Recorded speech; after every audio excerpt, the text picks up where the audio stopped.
Далада сакура ағаштарынан жаңбыр жауып тұр, ал мен болсам жалпы өмірдегі орным қандай деген сұрақпен әлекпін. Қалжың, балалар балабақшада, күйеуім жұмыста, ал мен үйде ойланып отырып философиялық ойлар ойлап жатырмын. Өзім Жапондамын, неге жапондық әдісті пайдаланып, сол сұрақтың жауабын таппасқа?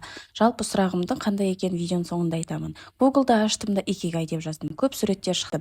Жалпы мазмұны мынандай: 4 дөңгелекті қиылыстырып, 4 шеңберге мынандай 4 сұрақтың жауабын жазамыз. Әлемге не керек, не үшін ақша аламын, нені күшті жасай аламын, не істегенді жақсы көремін. Сөйтіп қиылысқан жерлерге миссиям жасау керектігі, профессиям және соны жасағаннан рахат аламын деген сұрақтарға жауап береміз. Міне болды. Сөйтіп өзімдікін жаза бастадым.